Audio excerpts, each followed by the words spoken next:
What's going on, everybody? My name is Dwayne, and you're tuned into this week's episode of Developing Apex Brands.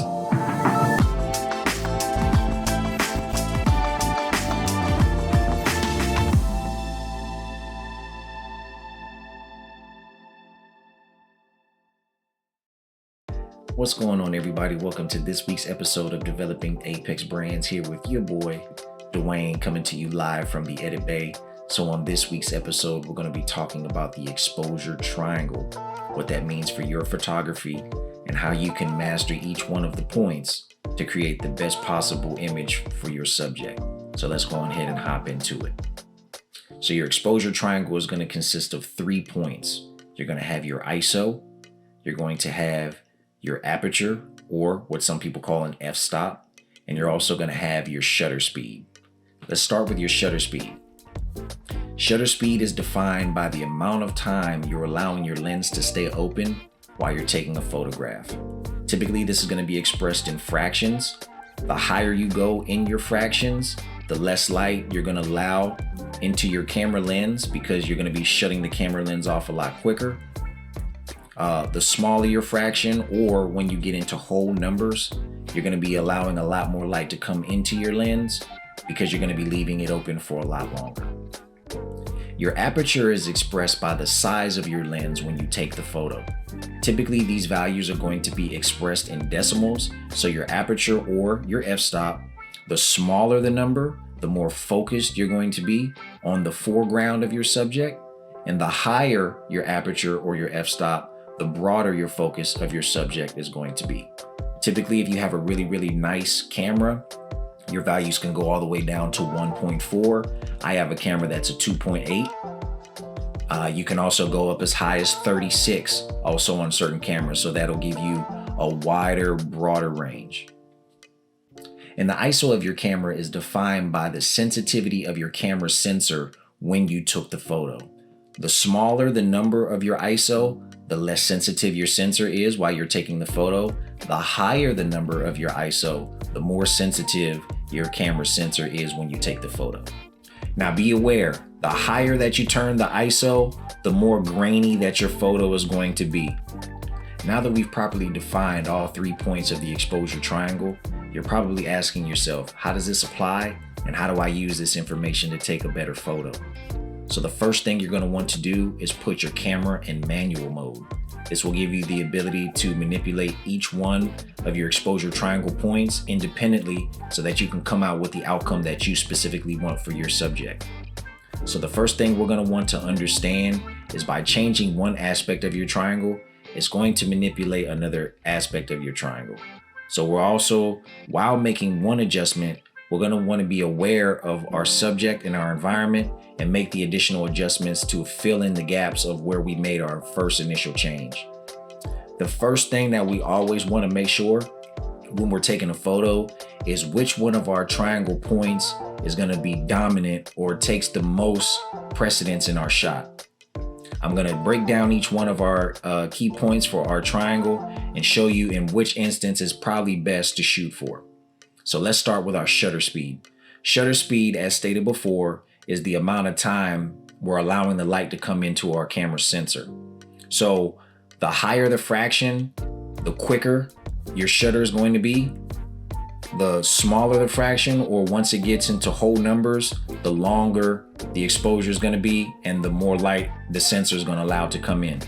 Now, typically, if we're moving, or we have things that have quick moving subjects, if we're watching sporting events, we want to make sure that our shutter speed is turned up high. Right? Now, what happens is, when you turn your shutter speed up high, it will tend to make your subject look a little bit darker. So typically what you'll want to do is, if you turn the aperture up and make your subject more focused, or if you turn your ISO up, that will help to account for the darkness that will come whenever you make your shutter speed a little bit quicker. Conversely, on the other side, let's say we're outside and it's really, dark outside, but we want to take a picture of the stars, right? Or we want to get a long exposure shot. We want, to catch motion blur at night. We can turn our shutter speed up right? We can get into the low fractions, the 1/50, the 1/30, or we can even get into our full numbers, our ones, our twos, right? To allow that sensor to stay open a little bit longer so that we can bring more light into the camera. Now, again, that's going to conversely affect, the other parts of your exposure triangle. So you may want to turn your aperture down a little bit, or you may want to turn your ISO down a little bit to account for, that light coming in from keeping that, lens open a little bit longer. Now, when dealing with your aperture or your f-stop, this is going to give you the ability to determine how focused your subject is, as we stated before. So if you're shooting things like models, or you're shooting, product shots, things that you want to isolate in the foreground, you would want to turn your aperture all the way up. Now, when you turn your aperture up, that's going to allow for more light to come into your sensor. So what you may want to do is you may want to turn your ISO down a little bit when you want to super focus in on a subject, or you can turn your shutter speed down a little bit, which will prevent some of the light from coming into your sensor. On the flip side, if you're maybe, let's say, doing landscape photography and you want to get a broad range of focus, you don't want to just focus in on one thing, you want to get an entire landscape, you want to turn your aperture or your f-stop all the way down.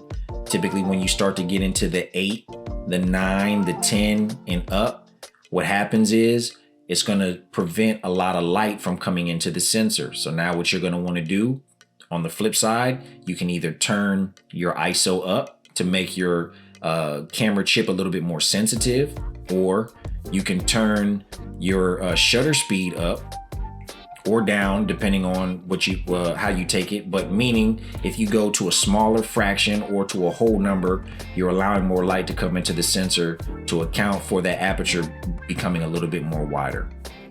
And then finally, we have our ISO. Our ISO, again, is the sensitivity of our camera sensor to the light whenever we take the photo. Typically, if we're going to be in outdoor environments, we're going to want to make sure that we turn our ISO all the way down. This will allow for our sensor to not be as sensitive, and then we can manipulate our shutter speed or our aperture to give us a crispier photo, since we have a lot of natural light coming into the camera. Now, on the flip side, if you're shooting in dark light or ambient light, or maybe you're shooting inside at night, you may want to turn your ISO up just a little bit more to give your sensor a little bit more sensitivity to be able to bring in more of that light that it's not getting from the surrounding area. When choosing your ISO as your main driving point for taking a photo, this is going to be determined typically by what type of environment am I shooting in. So if you're shooting outside in high level natural light, you're probably going to want to keep your ISO down. From that point, then you can determine what you want to do with your shutter speed and your aperture. If you're in a very low light environment, then you're probably going to want to make sure that your ISO takes precedent, and you're going to want to turn that up a little bit and then use your shutter speed and your aperture to manipulate your photo and to either allow less light to come in or to make your subject a little bit more focused. Now, if you're going to be using your shutter speed as your main driving point for determining your photo, this typically is going to have to do with motion of your subject, right? So now, if you are at a sporting event, a football game, a soccer game, you're going to want to make sure that you turn your ISO up. You're going to want to be in the 1/400, the 1/500 area, depending on if your camera, can handle those types of settings. But that's going to make sure that your shutter speed, clamps down on you really quickly, doesn't let as much light in so that you can, catch whatever subject is in movement. Then we can determine if we need to manipulate our aperture or if we need to manipulate our ISO, to bring more light into the camera sensor. Now, on the flip side, if you allow more light to come into your shutter speed, this is good for situations where if you're doing like long exposure shots, maybe you're in the middle of the night, you don't have that much light, but you're shooting the stars, you might want to open your shutter up. And as long as you have it sitting on a tripod and it's not moving, then it allows a lot more light to come into the sensor, gather more information, and you can get some crispy, clean shots with not that much light coming into the sensor. And then lastly, if we want to choose our aperture as our driving indicator for our exposure triangle, this is going to determine how focused our subject is in our photograph. So if we have, let's say, still photography, we have a model, we have a product shot that we're doing, and we want to focus directly in on just that subject, we'll take our aperture or our f-stop, we'll turn it up, up into the 1.4 if we can get that high, or 2.8, however high our camera can go on our aperture. And that will allow us to focus in on our subject and make the background a little bit more blurry. When you turn your aperture up in this way, it allows more light into the sensor. So conversely, if we need to make any additional adjustments, we can either turn our ISO down or we can turn our shutter speed up to make, less light come into the sensor. Conversely, again, on the other side, if we're doing landscape photography and we want to get a broad range of focus, we're not just focusing in on a tree or a boat on the water, but we want to get this broad mountain and we want to get all of that information into the shot. We can turn our aperture down, into the, 8, 9, sometimes even down into the, 20s and 30s, depending on what type of camera you have. Again, this is going to give you a broader range of focus, but this will then make your picture a lot darker because it's not letting in as much light information. So again, in this instance, to make sure that we account for those changes to, have a broader range of focus, we can turn our shutter speed up. Again, up into smaller fractions in the 130 to 140 and, so on and so forth into, whole numbers. Or we can turn our ISO up to allow for more light to come in by making the sensor a little bit more sensitive. And there you have it. The exposure triangle and how to shoot in manual mode in any DSLR camera. I bet you guys thought this was a lot more complicated than it actually was. If you take this information and apply it to your camera, I'm 100% sure that over time, not only will you be able to get clean, consistent shots, but you'll be able to hop into any situation on any DSLR camera and within the first couple minutes be able to find the perfect shot for your perfect scenario. If you like this tutorial and would like to see more walkthroughs and tutorials from the Dab Media channel, please make sure that you like this video, subscribe to the channel, turn on that bell for notifications, and if you have any questions, concerns, or any future topics that you would like me to touch on, please leave those below in the comment section. Thank you for coming to this week's episode of Developing Apex Brands.